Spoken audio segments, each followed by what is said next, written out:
You need to understand something about the Tohono O'odham Nation before we go any further. This isn't the America you know from TV shows or movies.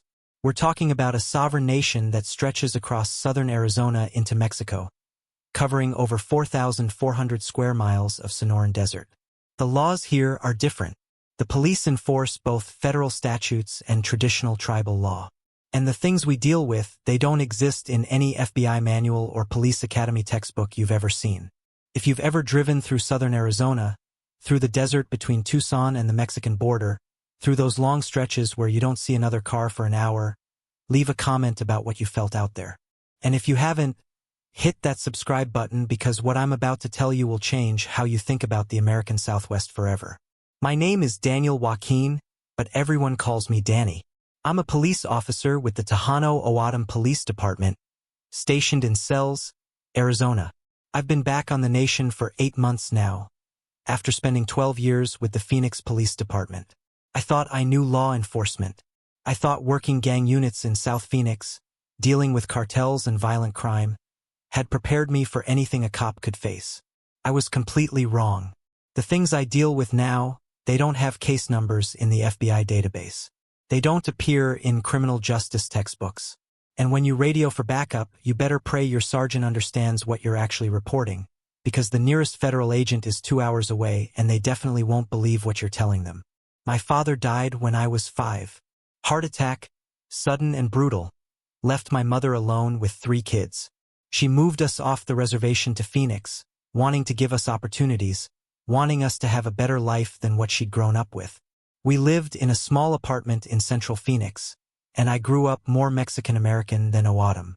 Spanish was my second language, not the traditional tongue of my people. But every summer, my mother would send me back to stay with my grandfather on the reservation. He lived in a small house near Guachi, surrounded by saguaro cacti and creosote bushes, miles from the nearest neighbor. Those summers, he would try to teach me the old ways. The language, the songs, the stories about the desert and what lived in it. Stories about things that walked at night, things that looked human but weren't, things that had been here long before the Spanish came, long before the Americans came, long before anyone kept written records. I thought they were just stories.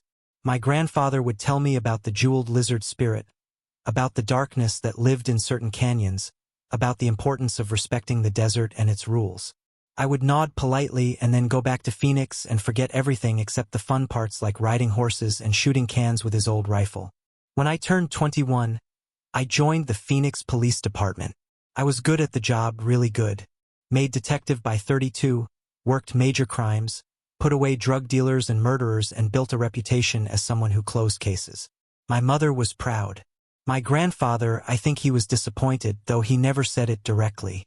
He would just ask me questions about whether I remembered the stories, whether I still carried the protection bundle he'd made me, whether I ever felt the desert calling me home.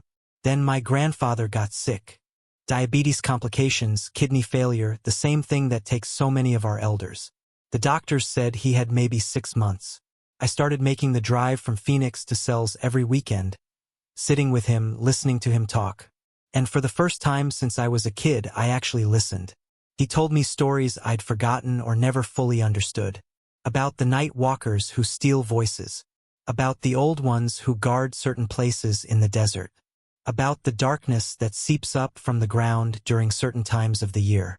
About the rules that keep people safe, rules that had been passed down for thousands of years, rules that modern people had forgotten at their own peril. I still didn't fully believe him. Part of me thought the medication was making him confused, mixing up reality with traditional stories. But another part of me, the part that had grown up spending summers in the desert, the part that remembered being terrified of certain shadows and certain sounds, that part paid attention. My grandfather lasted 7 months. Long enough to see me apply to the Tohono O'odham Police Department. Long enough to make me promise I would come home, would serve my people, would remember the stories. Long enough to give me a new protection bundle, stronger than the one he'd made me as a child, and to make me swear I would wear it always. 3 days after his funeral, I started my first shift with the tribal police. The Tohono O'odham Police Department headquarters in Sells is a modern building, all tan stucco and dark glass, designed to blend with the desert landscape while still looking professional. The department serves the entire nation, over 4,400 square miles of territory, with only about 30 officers total. That's a massive area for such a small force, which means officers often work alone, cover huge distances, and deal with situations without backup for long periods. Lieutenant Maria Gonzalez met me on my first day. She was maybe 55, with steel gray hair cut short and eyes that had seen everything the desert could throw at a cop. She'd been with the department for 30 years, worked her way up from patrol, and had a reputation for being tough, fair, and deeply knowledgeable about both modern policing and traditional ways. "Officer Joaquin," she said, shaking my hand with a grip like iron.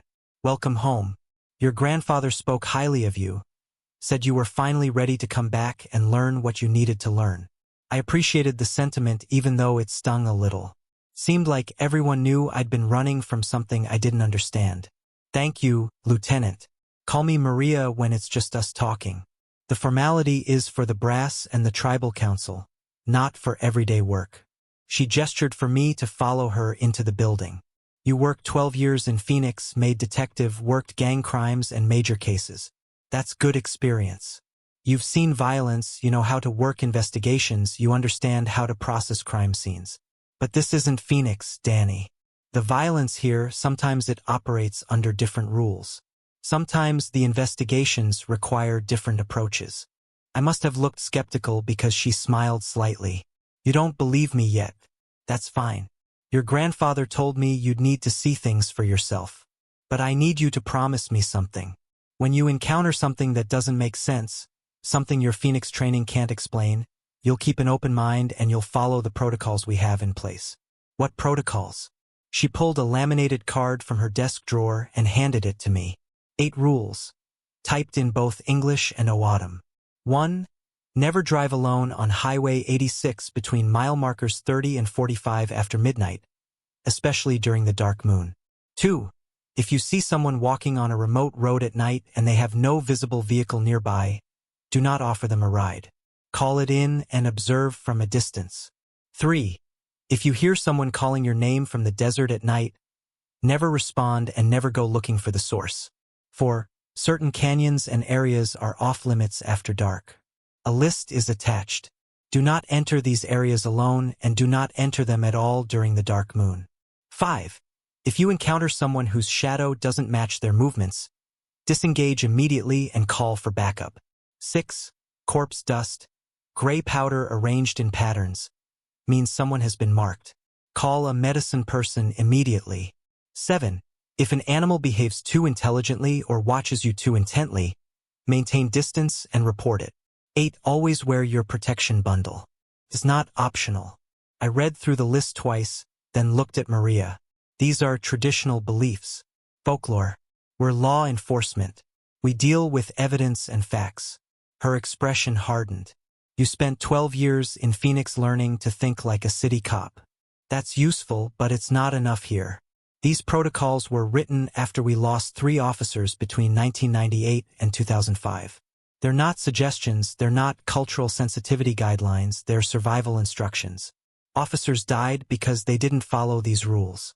They died because they thought exactly like you're thinking right now, that modern police work is all you need." Maria tapped the laminated card. "Your grandfather told me you were stubborn but smart. He said once you saw what's really out here, you'd understand. Let's hope he was right. Keep this card with you always." Before I could respond, another officer walked into the room.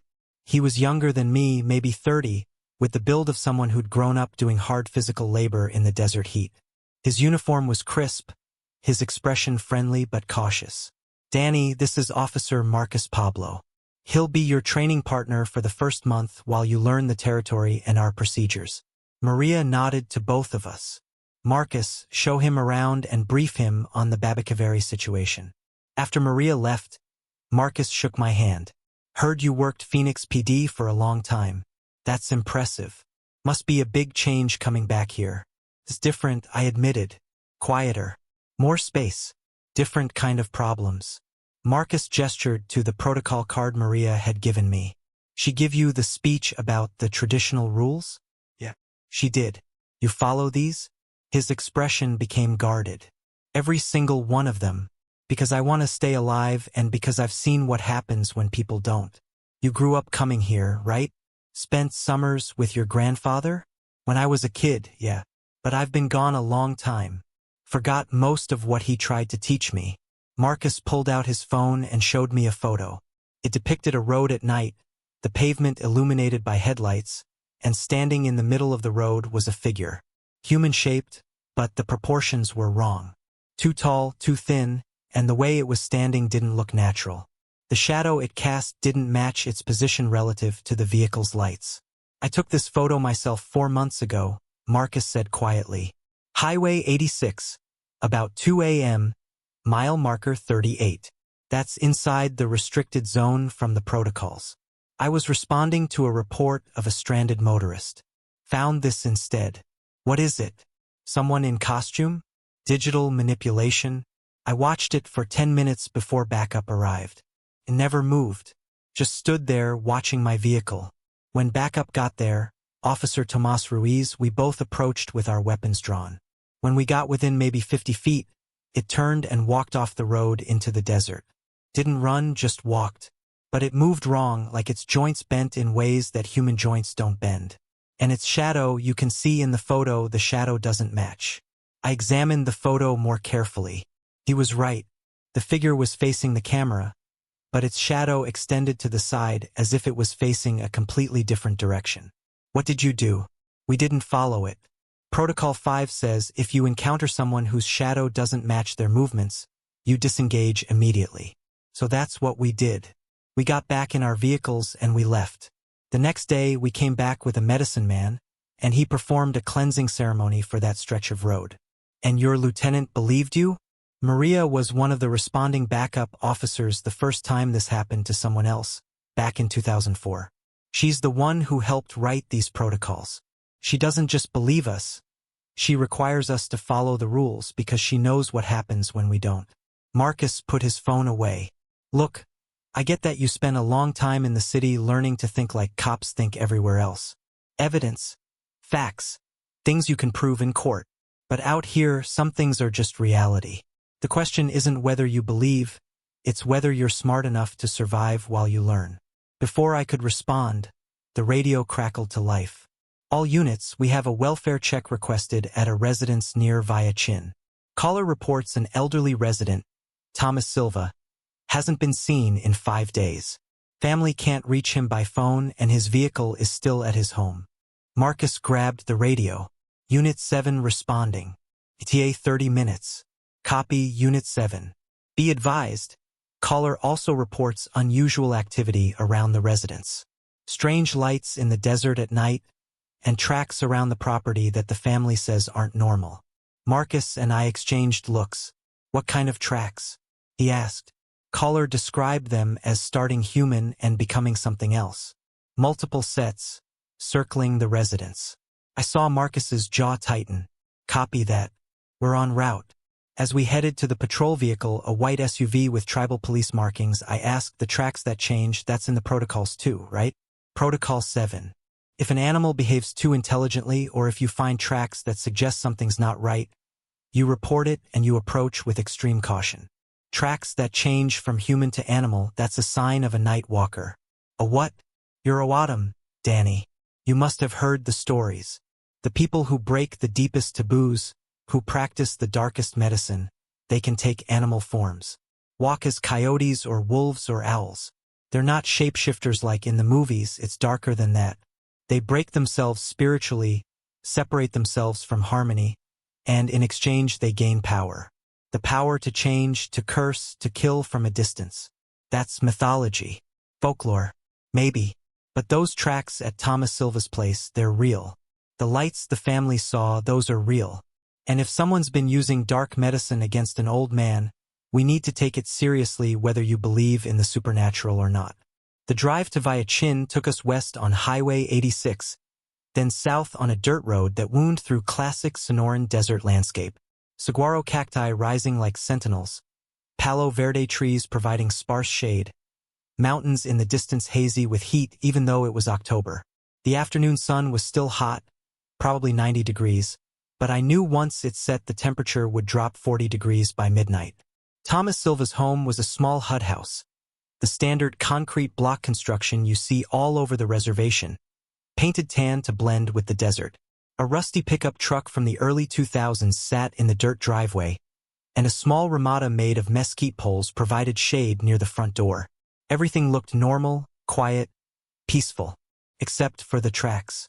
Even from the vehicle, I could see them in the dirt. Lots of them, circling the house in patterns that seemed deliberate. We approached slowly, Marcus taking the lead. I kept my hand near my service weapon, old Phoenix habits kicking in. The front door was closed. Marcus knocked loudly. Tohono O'odham Police. Mr. Silva, we're here to check on you. Your family called because they were worried about you. No response. He knocked again, harder. Sir, if you're in there and you can hear me, please respond. We just want to make sure you're okay. Still nothing. We need to check around the property, Marcus said quietly. See if he's outside somewhere, maybe fell and got hurt. But Danny, stay close to me and watch where you step. Don't disturb those tracks if you can help it. We walked around the house, examining the area carefully. The tracks were everywhere, dozens of them, circling the house in what looked like deliberate patterns. And Marcus was right, they were wrong. They started as human footprints, clear impressions of bare feet, normal spacing and stride. But over the course of maybe 15 or 20 feet, they would gradually change. The foot would elongate, the toes would become claws, the stride would shift to something that moved on all fours. By the end of each sequence, they were clearly animal tracks, maybe coyote or dog, but larger than normal. What the hell causes that? I asked quietly. I was trying to think of rational explanations. Two people walking the same path, one human and one with a trained dog. Some kind of elaborate hoax? Dark medicine, Marcus said flatly. Someone with the knowledge and the willingness to break every taboo our people hold sacred. He pulled out his phone and started taking photos. We need to document all of this before we go inside. After photographing the exterior and the tracks, we approached the front door again. Marcus tried the handle. It was unlocked. We entered cautiously, announcing ourselves as police, following standard procedure for a welfare check. The smell hit me immediately. Death. I'd smelled it enough times in Phoenix to recognize it instantly. That sweet, rotten odor that meant someone had been dead for at least several days in a hot environment. Mr. Silva was in his living room, sitting in a recliner facing the TV, which was still on but muted. He'd been dead for days, maybe a week. The body showed signs of decomposition appropriate to the desert heat. But that wasn't what made me stop and stare. Around his chair, drawn on the floor in what looked like gray ash or powder, was a perfect circle, maybe 6 feet in diameter, unbroken, carefully drawn. At 4 points around the circle, small piles of the same gray substance had been arranged in geometric patterns. And on the walls, drawn in what looked like dried blood or dark paint, were symbols I didn't recognize but that made my skin crawl just looking at them. Corpse dust, Marcus whispered. Holy hell. Someone marked him. This is dark medicine, Danny. This is someone practicing witchcraft, and they killed this man with it. I moved closer to examine the circle, careful not to step in it or disturb it. The ash had a strange quality to it, too fine to be wood ash, too uniform. It almost seemed to shimmer in the light coming through the windows. What exactly is corpse dust? Ground bones and ash from the dead, mixed with other things I don't want to describe. It's used in the worst kind of witchcraft. You put this around someone's home, you mark them as a target, and then the dark powers come for them. It's complicated, but basically this man was murdered using traditional dark practices. Marcus was already backing toward the door. We need to call this in immediately. We need Maria, we need a medicine person, and we need to get out of this house before whoever did this decides we're interfering. Don't we need to secure the scene? Process evidence? The scene is already compromised the moment that dust was placed. We follow tribal protocol on this, Danny. We call Maria. She contacts the appropriate medicine people to perform cleansing ceremonies, and then maybe we can process what's left. But right now, this house is spiritually contaminated and we need to leave. As we step back outside, I noticed something I'd missed on our initial approach. In the dirt around the house, Mixed with the changing tracks were other marks. Symbols drawn in the dust. More patterns that didn't make sense to me but clearly had meaning. "Marcus," I said quietly, "look at the ground. There are more symbols drawn in the dirt." He followed my gaze and his face went pale. "That's a calling pattern. They weren't just marking him for death. They were calling something here. Something to ensure he died. We need to leave now, Danny. Right now." Before I could ask what he meant, I heard it. A sound from the desert to our west, low and warbling. Like an animal cry but with an almost human quality to it. Then another sound answered from the north, and another from the south. We were being surrounded. "Get to the vehicle," Marcus said, his hand moving to his weapon. "Don't run, don't panic, but move fast and keep your eyes forward." We walked quickly back to the SUV, scanning the desert around us. The calls continued, coming from different directions, never staying in one place long enough to pinpoint the source. I got into the passenger seat and Marcus started the engine immediately. As we pulled away from Thomas Silva's house, I looked in the side mirror and saw them. 3 figures standing in the desert about 100 yards from the house. Too far to make out details clearly, but close enough to see that they were shaped like humans but their proportions were wrong. Too tall, too thin, and the way they stood didn't look natural. They watched us leave, and even from that distance, I could feel their eyes on us. "Don't look at them," Marcus said sharply. Eyes forward, Danny. Protocol 7. If something's watching you too intently, you don't engage, you don't make eye contact, you just leave and report it. I need to see what we're dealing with. No, you don't. Because if you make direct eye contact with them, if you show them you can see them clearly, it marks you as aware. And being aware makes you interesting to them. Trust me, you want to stay not interesting. We drove for several minutes in silence before Marcus picked up the radio. "Unit 7 to dispatch. We have a 10 to 54 at the Silva residence. Elderly male deceased, approximately 5 to 7 days. Scene shows evidence of traditional criminal activity. Request Lieutenant Gonzalez and a traditional healer response immediately. Copy, Unit 7. Lieutenant Gonzalez is being notified. Medicine people are being contacted. What's your current status? We're clear of the scene, heading back to the station. Be advised, there may be hostile individuals in the area. Recommend any responding units approach with extreme caution and follow protocol guidelines." After he hung up, I asked, "What the hell did we just see back there?" "Exactly what the protocols warn about. Someone used dark medicine to kill that old man. And the practitioners of that dark medicine were there watching their work, probably waiting to see who would come investigate, probably deciding if we need to be dealt with too. People don't kill with ash and circles and rituals. That's not how murder works." Marcus glanced at me. "You're O'odham, Danny. Your grandfather tried to teach you. The night walkers, the ones who practice the darkest medicine. They're real. They've always been real. The only question is whether you're going to accept that fast enough to keep yourself alive." We pulled into the station parking lot 20 minutes later. Maria was waiting outside, leaning against her vehicle, her expression grim. "Tell me everything," she said. Marcus gave her a complete briefing. The body, the corpse dust circle, the symbols on the walls and in the dirt, the tracks that changed from human to animal, the calls from the desert, the figures watching us leave. I stood there listening, still trying to process what I'd seen, still trying to fit it into frameworks that made sense based on my Phoenix training. Maria listened without interrupting, then nodded slowly. "Medicine man Philip Chavez is coming from Pisanimo. He'll be here in a few hours. Until then, nobody goes back to that location alone. Nobody goes back there at all until after the cleansing ceremony." She looked at me. "How are you holding up, Danny?" "I'm not sure. I saw something, but I'm not sure what I saw or how to explain it." "Good. That's honest.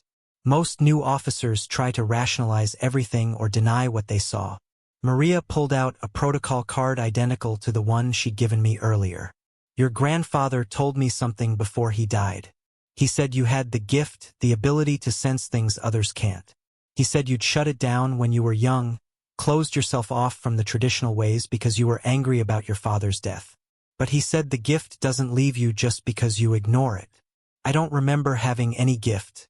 I was just a kid spending summers with my grandfather. Maybe you don't want to remember, but your grandfather believed you were supposed to learn the traditional ways, become someone who could walk between the modern world and the spiritual world. He said you'd rejected that path, but that eventually you'd come back to it. Maybe he was right. Maria handed me the protocol card again, even though I already had one. Keep this. Study it. Follow it every single time. Because things are going to start happening now, Danny. The fact that you walked into a dark medicine killing site on your first day, that's not coincidence. The old powers are noticing your back, and they're going to test you. That night, I lay awake in the small apartment I was renting in cells, staring at the ceiling and thinking about what I'd seen.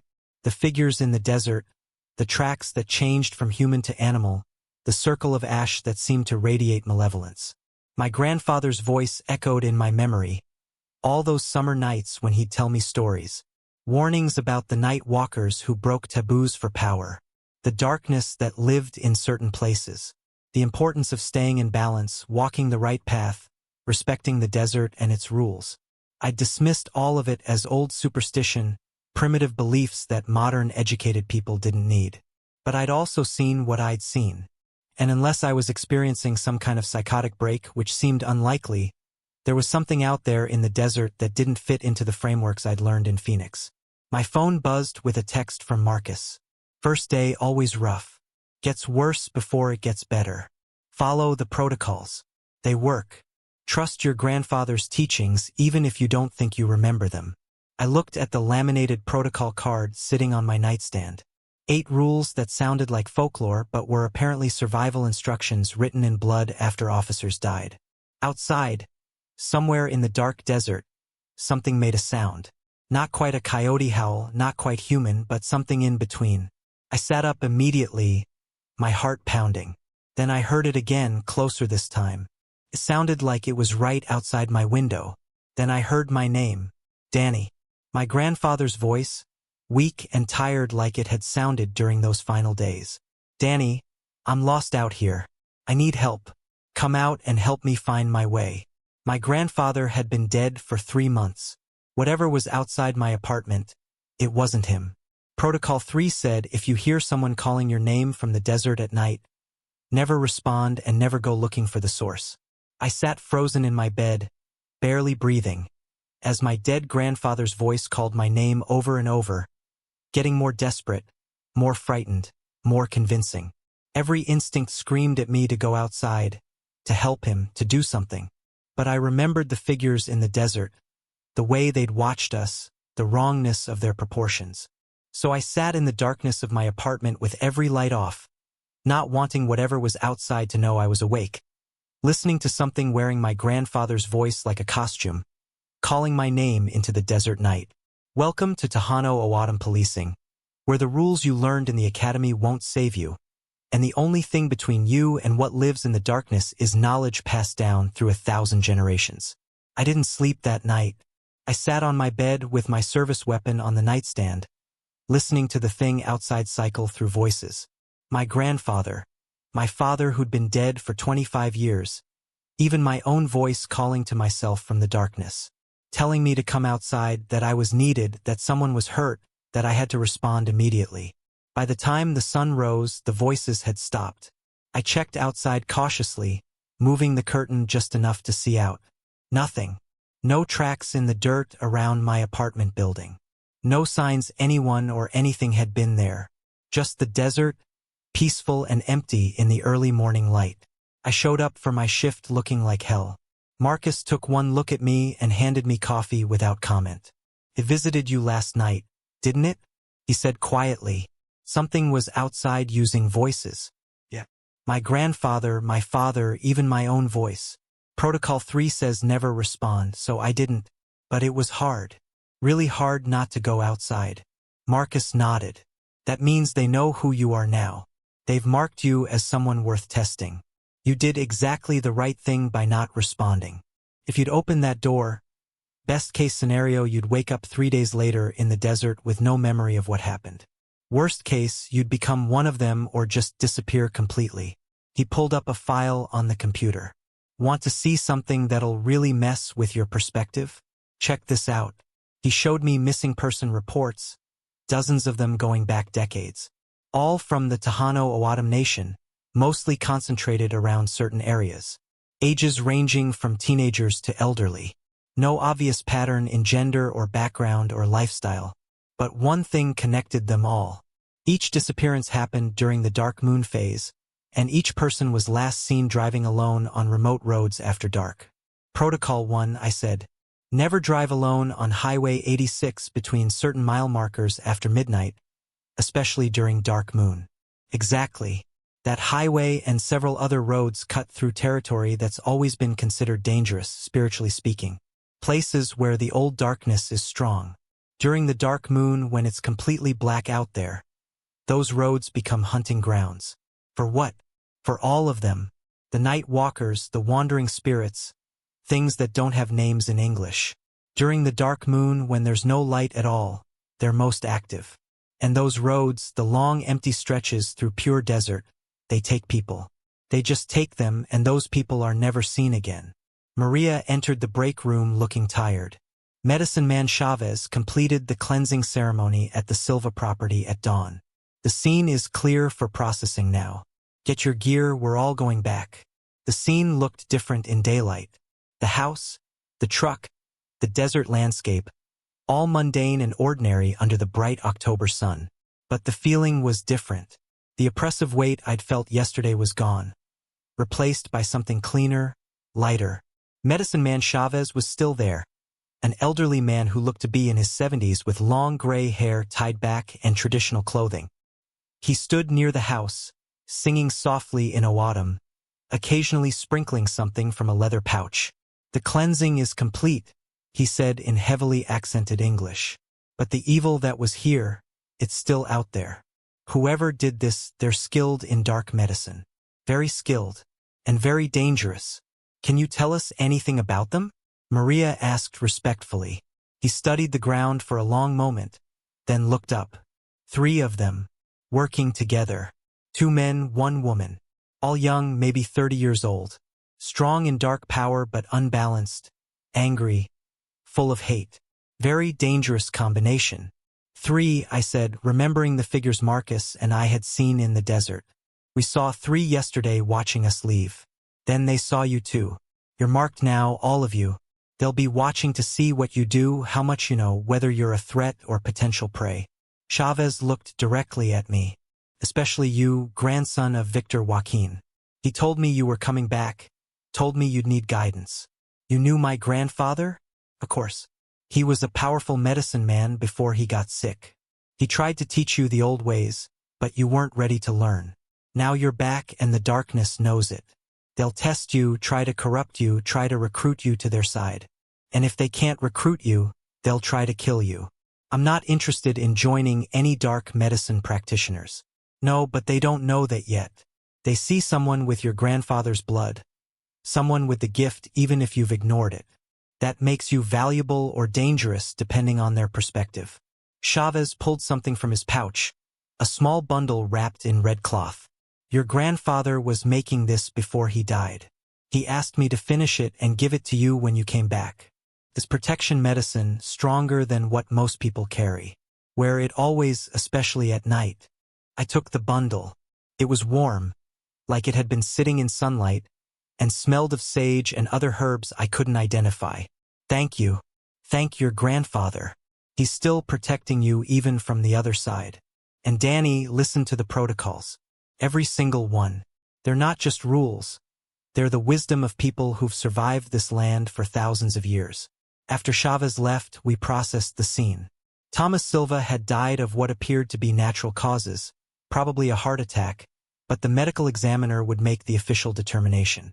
What we could determine was that he'd been dead for approximately 6 days, which lined up with when his family last heard from him. The corpse dust circles were photographed extensively. Then Marcus burned them using a road flare while speaking prayers in O'odham. The ash burned with a strange greenish flame and gave off a smell that made my eyes water. Whoever made this used human remains, Marcus said grimly. You can tell by how it burns. Regular ash doesn't do that. They had to either rob graves or kill someone specifically to make this powder. Where would someone get human remains without getting caught? grave robbing in isolated areas. Or worse, they kill someone specifically to harvest what they need. This is serious dark medicine, Danny. The kind that gets you banished from the nation if you're caught. Maybe worse, depending on what the traditional council decides. We spent the rest of the day interviewing Thomas Silva's family and neighbors. Most were reluctant to talk about dark medicine directly, but several mentioned that the old man had been having problems with his grandson, Raymond Silva, age 31. Raymond had wanted to inherit some land that Thomas owned, valuable property near 3 points that had some kind of commercial potential. But the old man had refused, saying his grandson was walking a dark path and didn't deserve to benefit from family land. Raymond Silva, Maria said when we reported back. Yeah, I know him. Arrested twice for assault, once for drug possession. Last known address is out near Tapawa, but he moves around a lot. And his associates, she pulled up files on the computer, Derek Manuel and Lisa Orozco. All three of them have been suspected of grave desecration, though we could never prove it.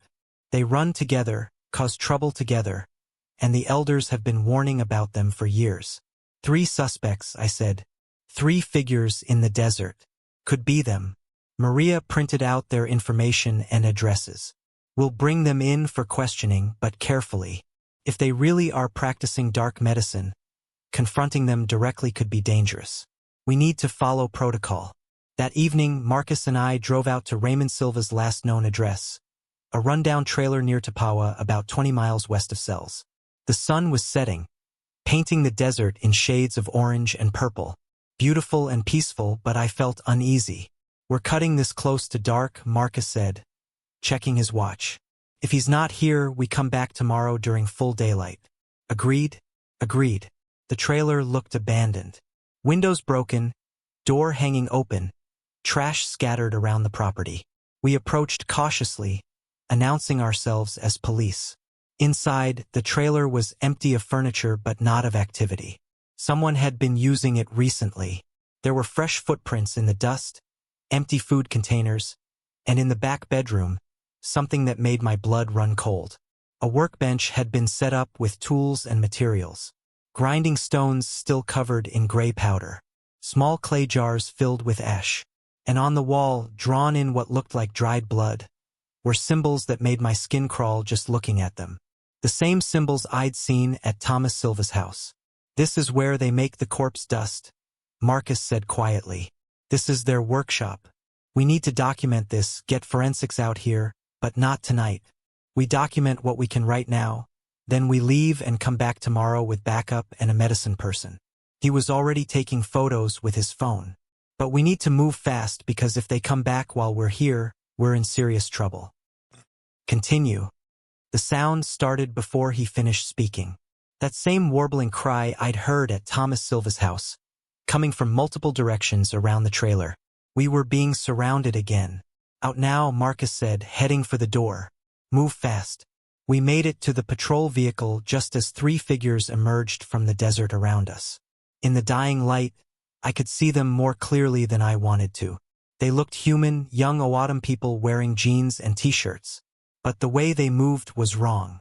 Too fluid, too fast, and their eyes reflected our headlights like animals. Raymond Silva stood in the center, flanked by a man and a woman who had to be Derek Manuel and Lisa Orozco.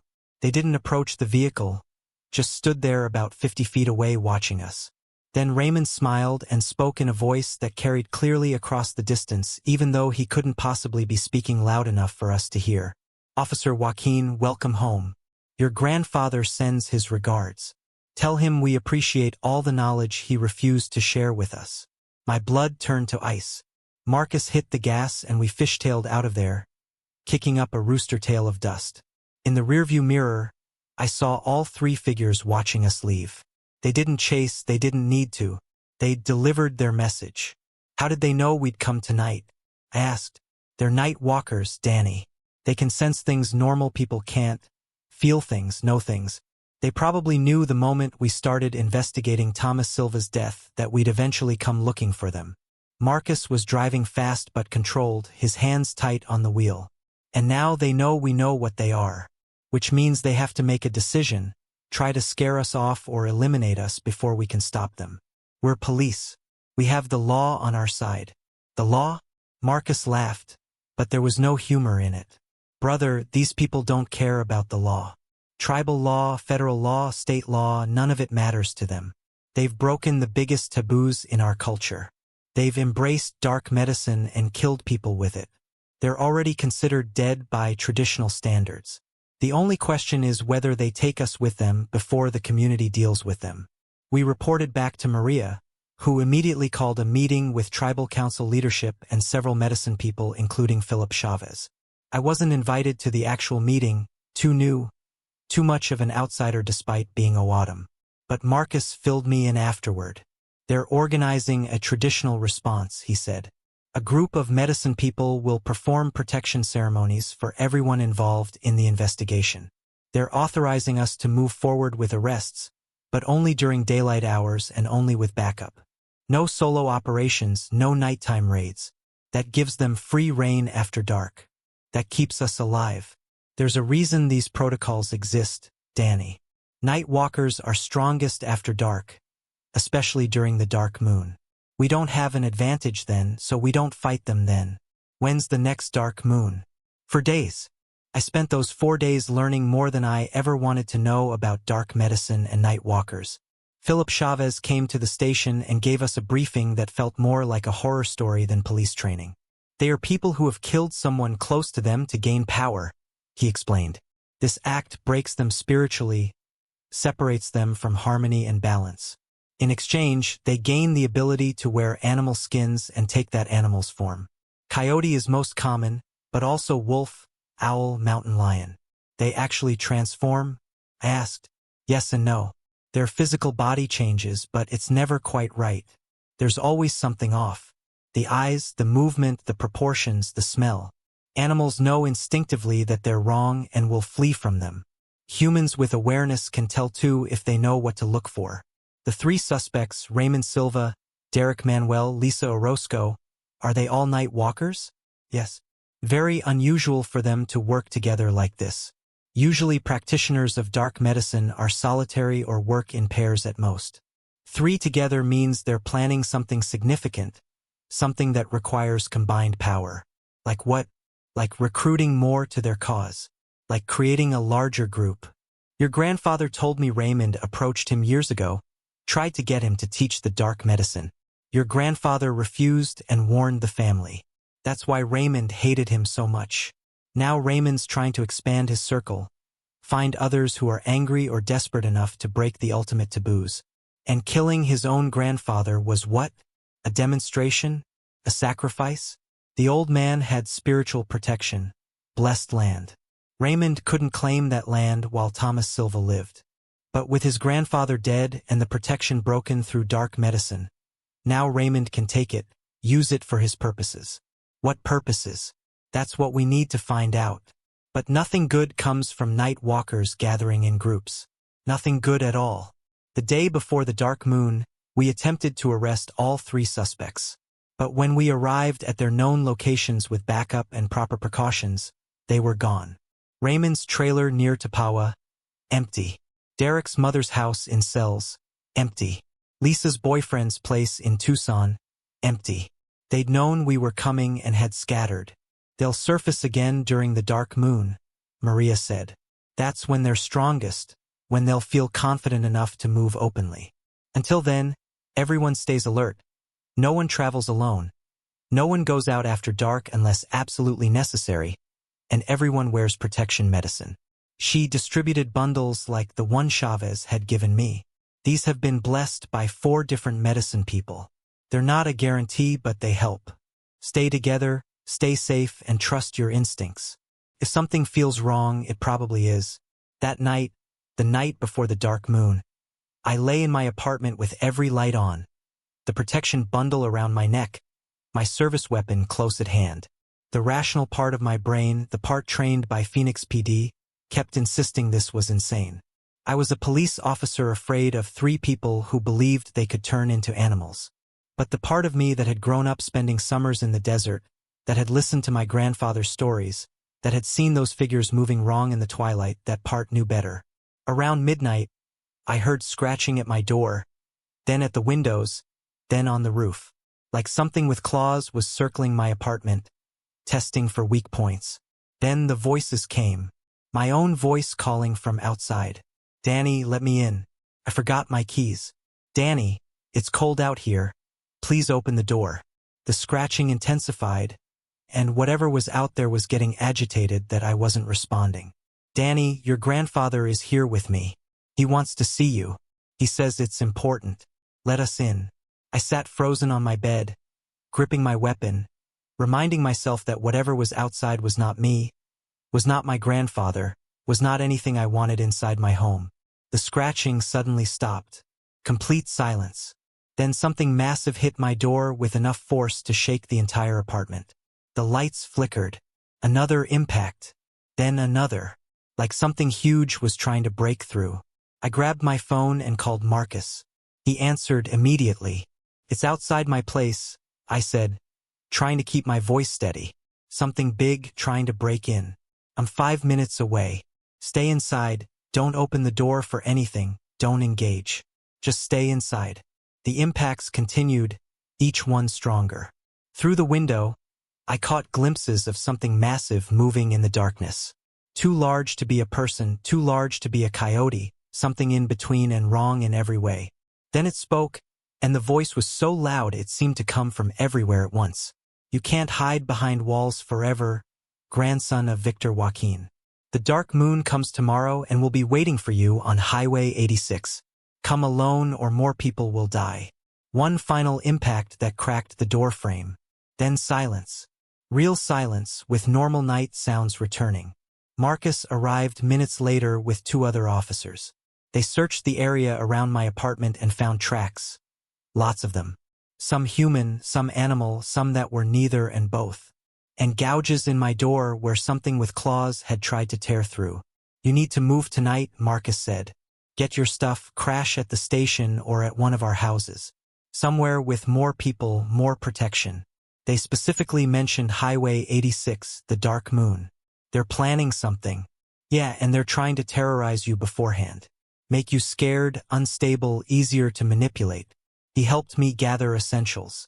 But we're not going to give them that satisfaction. You're staying with me and my family tonight. We'll have a medicine person perform protection ceremonies, and tomorrow we'll figure out what they're planning and how to stop it. As we drove to Marcus's house in Cells, passing through quiet streets, I looked out at the desert beyond the lights. Somewhere out there, 3 night walkers were preparing for something. Something that involved Highway 86, the dark moon, and apparently me specifically. My grandfather had tried to warn me, tried to teach me the old ways that would have prepared me for this. But I'd been too angry, too convinced that modern education and city police work were all I needed. Now I was learning the hard way that some things couldn't be fought with guns and badges alone. Some things required older knowledge, older understanding of what lived in the darkness beyond human civilization. Tomorrow was the dark moon, and whatever the night walkers had planned, I'd be facing it whether I was ready or not. I barely slept at Marcus's house despite the protection ceremonies and the presence of his wife and 3 young children. Every sound outside made me tense. Every shadow seemed wrong. His wife Julia was kind but cautious, occasionally glancing at me like she was trying to determine if I was bringing danger to her family. I'm sorry for putting you all at risk, I finally said over breakfast. You didn't choose this, she replied quietly. They chose you. But Marcus says you're strong, that you have your grandfather's gift even if you don't want to admit it. Maybe that's why they're so interested. I don't feel strong. I feel like I spent 12 years running away from who I was supposed to be, and now it's coming back to haunt me. Good. Then maybe you'll finally stop running and face it. At the station, Maria had assembled everyone. All available officers, tribal rangers, even 2 FBI agents who worked reservation cases. The FBI agents looked skeptical as Maria laid out the situation. We have 3 suspects in a murder case, she said, displaying photos of Raymond Silva, Derek Manuel, and Lisa Orozco. They're also suspects in grave desecration and are believed to be practicing traditional dark medicine. We have credible intelligence that they're planning something tonight during the dark moon, specifically involving Highway 86. One of the FBI agents, a young woman who looked fresh out of Quantico, started to object, but her partner, an older O'odham man named Agent Thomas, shut her down with a look. How credible is the dark medicine angle? Agent Thomas asked carefully. Very, Maria replied. We have physical evidence at the murder scene, witness testimony, and multiple officers have had encounters with the suspects that suggest supernatural abilities. The young agent, Patterson according to her badge, couldn't contain herself.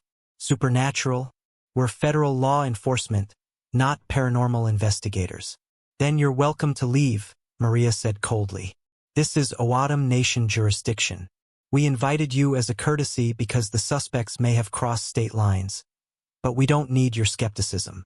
Agent Thomas spoke up. What my partner means is we need to focus on evidence that will hold up in court. Trackable movements, physical evidence, witness testimony that doesn't rely on supernatural explanations. Fair enough, Maria said. Here's what we know for certain. Raymond Silva had motive and opportunity to kill his grandfather. He and his associates have been seen in the area, they're currently evading arrest, and we have intelligence that they're planning something tonight on Highway 86. Intelligence from who? Patterson asked. From the suspects themselves, I said. They told me directly last night outside my residence. We spent the afternoon preparing, checking equipment, reviewing maps, coordinating with tribal rangers. Philip Chavez came by to perform protection ceremonies for everyone participating, even the skeptical FBI agent. Patterson looked uncomfortable but went through with it. As sunset approached, we deployed to positions along Highway 86, specifically the stretch between mile markers 30 and 45 that was listed in the protocols. Maria, Marcus, and I took point on a ridge overlooking an area where the highway curved through particularly isolated desert. Agent Thomas and Patterson set up to the north. Tribal rangers covered the south approaches. Everyone had night vision equipment, body armor, and clear rules of engagement. Observe first, don't engage unless absolutely necessary, and if anything strange happens, call for immediate backup. The hours crawled by. The temperature dropped steadily as the dark moon rose, invisible but felt. We took turns watching through night vision scopes, seeing the highway in eerie green detail. At 11:34 p.m., Marcus tensed. Movement, west side of the highway. I looked through my scope and saw them. 3 figures walking along the highway, moving in that wrong way I'd come to recognize. Too fluid, too fast, not quite human. That's them, I confirmed. Silva, Manuel, and Orozco. We watched as they moved to a spot where the highway curved through a natural depression, surrounded by rocky outcroppings. They began arranging something on the ground, working in patterns. They're setting up something, Maria said quietly. She radioed the other units. All teams, suspects are on scene and engaged in activity. Hold positions and observe. Do not approach without my order. Through the scope, I could see them clearly now. They were drawing patterns on the highway itself using what looked like ash or powder. Large circles, symbols, geometric designs that covered both lanes. Then they began to chant, their voices carrying across the desert in unison. What are they doing? Patterson's voice came over the radio, strained. Ritual preparation, Agent Thomas replied quietly. Stay calm and keep observing. The chanting continued for maybe 20 minutes. Then something changed. The air itself seemed to shift, become heavier, more oppressive. And the 3 figures began to transform. Even through night vision, I could see it happening. Their bodies contorting, reshaping, dropping to all fours. The transformation was grotesque, like their bones were breaking and reforming. Within minutes, where 3 humans had stood, 3 large animals now paced around the symbols on the highway. Coyotes, but larger than normal, with eyes that reflected light wrong. Jesus Christ, Patterson breathed over the radio. Did everyone just see that? Confirm visual, Maria said, her voice steady despite what we'd witnessed. Subjects appear to have transformed. All units maintain positions. But the coyotes weren't done. They circled the symbols 3 times, then threw back their heads and howled. The sound carried across the desert, primal and terrifying. And in the distance, other howls answered. Many others. We've got more movement, one of the tribal rangers reported. Multiple animals approaching from all directions. Estimate 20 to 30 coyotes. Through my scope, I watched as a pack converged on the highway. But these weren't normal coyotes. They moved wrong too, and their eyes showed intelligence that was distinctly unnatural. "They're calling more night walkers," Marcus whispered. "This is a gathering. They're building an army of dark medicine practitioners." The 3 original night walkers and the arriving pack formed a large circle on the highway. More chanting began, even more unnatural coming from coyote throats. And in the center of the circle, something began to materialize. At first it looked like smoke or shadow, but it was taking form, becoming more solid. A figure, tall and impossibly thin, with what looked like antlers or horns sprouting from its head. "What the hell is that?" Patterson demanded. "Something they're summoning," Agent Thomas said quietly. "Something old that shouldn't be called back." The entity opened its eyes, glowing red in the darkness. And suddenly I knew with absolute certainty that it was looking directly at me, seeing me despite the distance and darkness. "Sees us," I said. "It knows we're here." "All units, fall back," Maria ordered. "Controlled retreat to vehicles, move now." But we'd barely started moving when the howling changed, became louder, more aggressive. The entire pack of night walker coyotes broke from their circle and raced toward our positions, moving with supernatural speed. "They're coming," one of the rangers shouted. "Multiple hostiles incoming fast." We ran for the vehicles, but they were incredibly fast. The first ones reached the ranger positions before we'd made it halfway. Over the radio I heard gunshots, screaming, chaos. "Ranger 2 is down, repeat." Ranger 2 is the radio cut to static. Marcus, Maria, and I made it to our vehicle. Marcus was driving, Maria in passenger seat calling for emergency backup, and I was in the back with my weapon drawn watching as maybe a dozen coyotes closed the distance behind us. We pulled onto Highway 86 and accelerated. But the coyotes kept pace impossibly. Some of them began transforming mid-run, shifting between animal and human form, their bodies grotesque shadows in our headlights. "They're not going to let us leave," Marcus said, pushing the vehicle faster. One of the creatures leaped onto our hood, claws scrabbling on metal. Through the windshield I saw its face, human and coyote at the same time, with red eyes and too many teeth. I fired 3 rounds through the windshield. The creature flew backward off the hood, but 2 more immediately took its place. "Hold on." Marcus yanked the wheel hard, swerving violently. The creatures tumbled off and he accelerated again. But ahead, something worse appeared. The tall figure with antlers was standing in the middle of Highway 86, directly in our path. It didn't move, just stood there waiting. "Don't slow down," Maria yelled. "Drive through it." Marcus gritted his teeth and kept the accelerator floored. We were doing 90 miles per hour when we hit the figure. There was no impact. We passed straight through it like it wasn't even there. But as we did, the temperature inside the vehicle dropped to freezing. Frost formed instantly on the windows, and I heard my grandfather's voice clear as day, speaking in O'odham. "The darkness is breaking through. They're trying to bring back the old chaos. You must stop them, grandson. You must finish what I couldn't." Then the warmth returned, the frost vanished, and we were past the entity. In the rearview mirror I saw it, and the pack had stopped pursuing. They just stood there on the highway watching us escape. "What just happened?" Marcus demanded. "I think my grandfather just saved us," I said. "From the other side."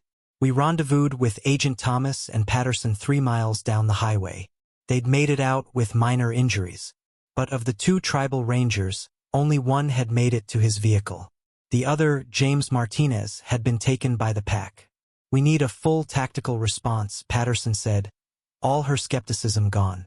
"What we just saw, those weren't people, those weren't animals. We need military backup. By the time any backup arrives, they'll be gone," Maria said. She looked at me. "Your grandfather spoke to you. What did he say?" I repeated the message about darkness breaking through and bringing back chaos.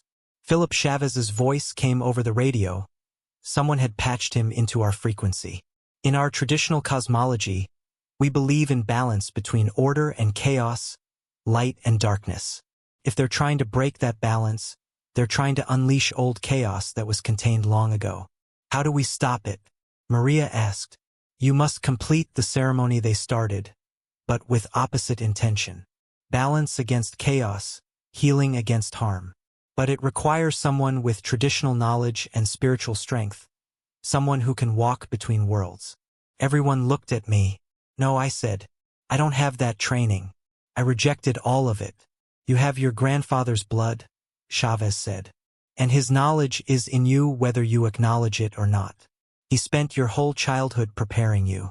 The songs, the stories, the prayers, they're all still in your memory. I can't. You're the only one who can, Maria said firmly. Chavez is too old. I don't have the training. None of us do. But you're the grandson of one of the most powerful medicine men this area has seen. If he says you can do this, then you can. I thought about my grandfather, about all those summer nights when he sang to me in O'odham, teaching me songs I'd thought were just lullabies, about the stories he'd told that I'd dismissed as folklore, about the prayers he'd made me memorize before I understood what they meant. And I realized Chavez was right. It was all still there, buried in my memory. What do I have to do? Over the next 2 hours, with dawn approaching, Chavez walked me through the counter ceremony over the radio. The songs I needed to sing, the prayers I needed to speak, the patterns I needed to draw. It was all traditional O'odham ceremony, the kind that usually took years to learn. But my grandfather had given me the foundation. You'll have to go back to where they performed their summoning, Chavez said. Enter that space and perform the ceremony alone. Traditional law requires it. One person walking the dark path, one person walking the right path. Balance. They'll kill me the second I step into that space. Maybe, but your grandfather's protection is with you. And if you do this correctly, if you maintain perfect balance and harmony, their dark power can't touch you directly. Like water and oil, they can't mix. And if I do it wrong, then you'll join them or die or worse. As the sun began to rise, we drove back to the site on Highway 86. The night walkers were gone.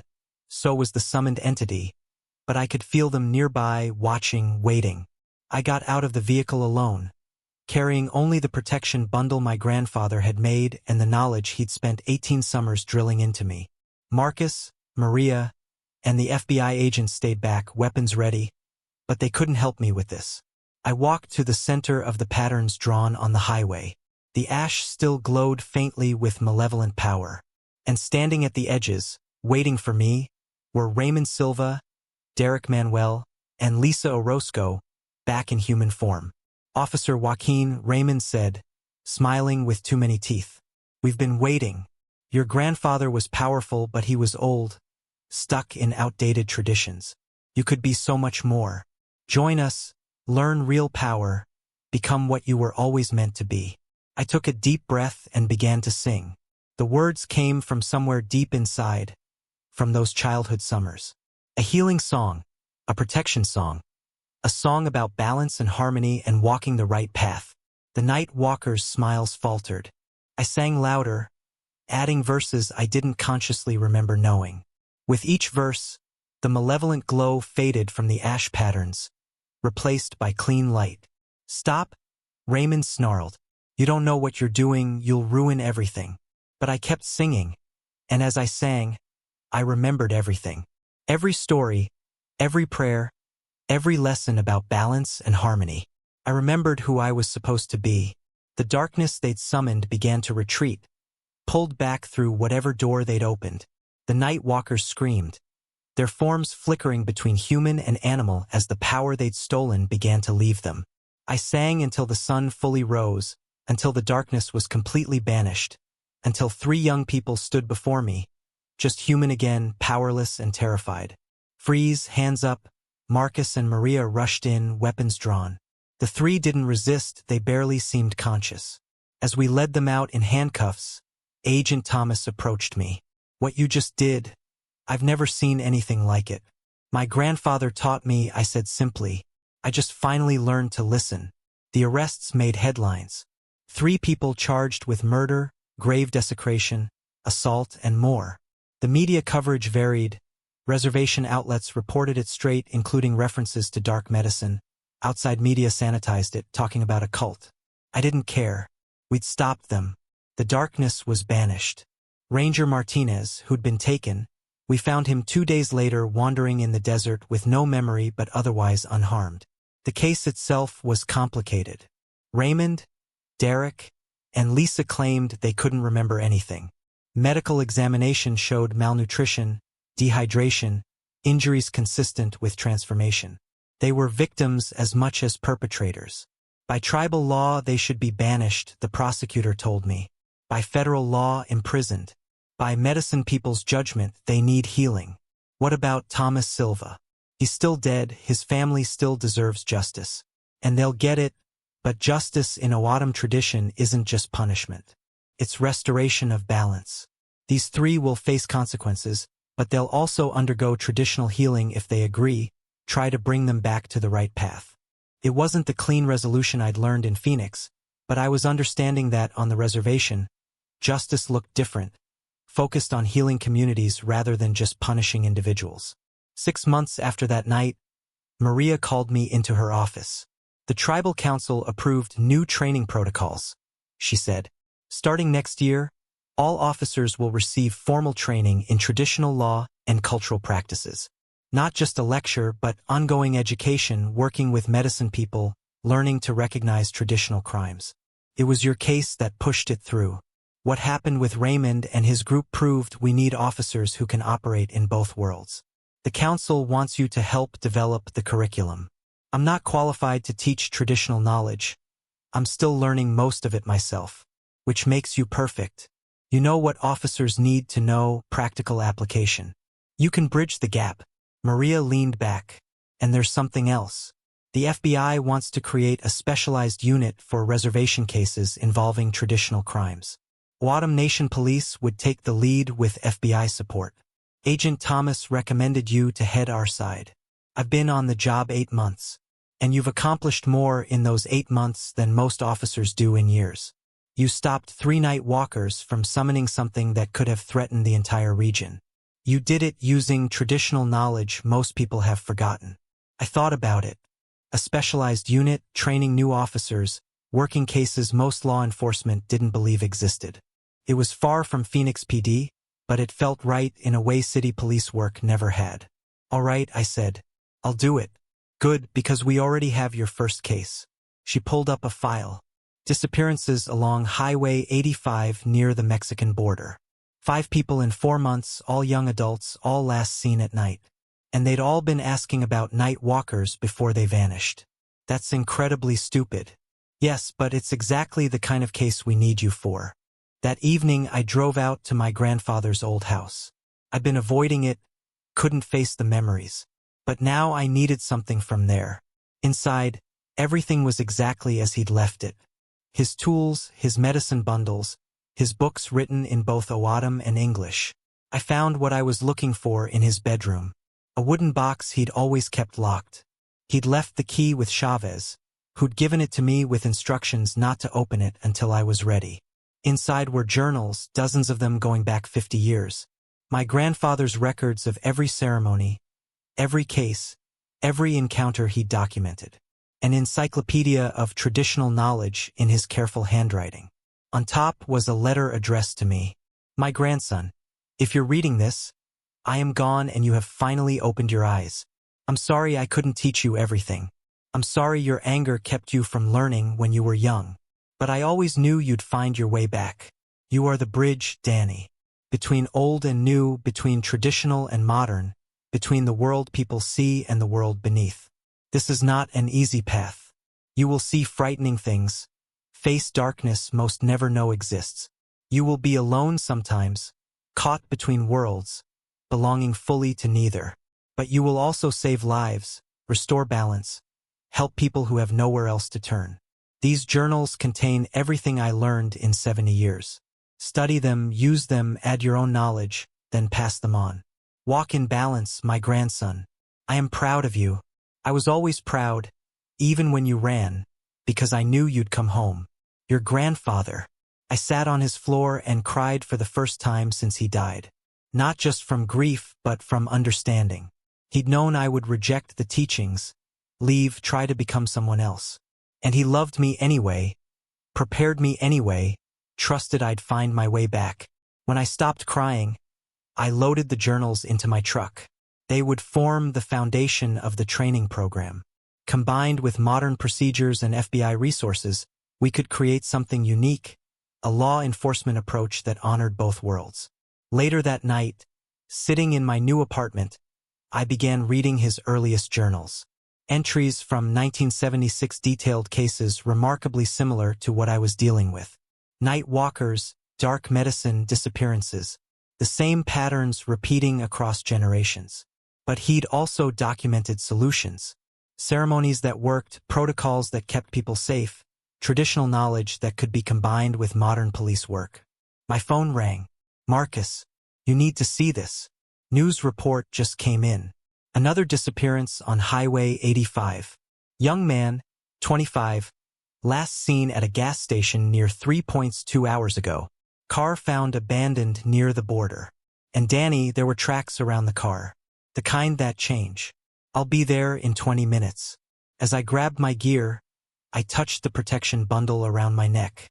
I thought about the protocols, the songs, the balance between traditional knowledge and modern law enforcement. 8 months ago, I'd been a Phoenix cop running from my heritage, convinced modern science and procedures were all anyone needed.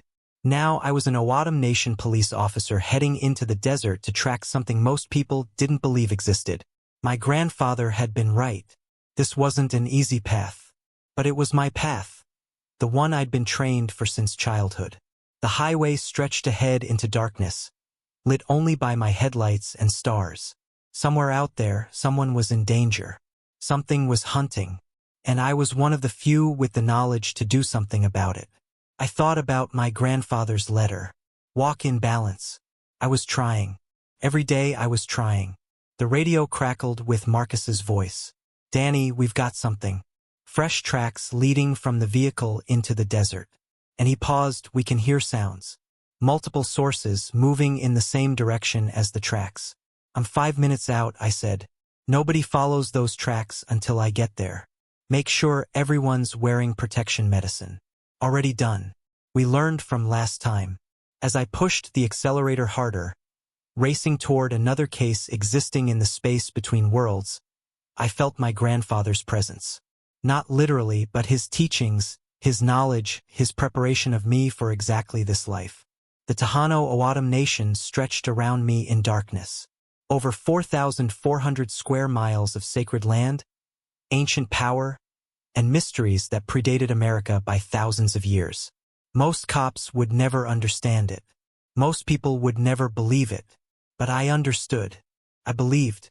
And I would use every tool at my disposal, modern training, traditional knowledge, FBI resources, medicine people's wisdom, to protect the people who called this land home. The highway curved ahead and I could see flashing lights in the distance. Another case, another chance to walk between worlds and restore balance. My name is Daniel Joaquin, officer with the Tohono O'odham Police. And this is what I do. I protect people from things they don't believe in. I enforce laws older than this country. I walk the line between the world you see and the world that really exists. And I wouldn't have it any other way.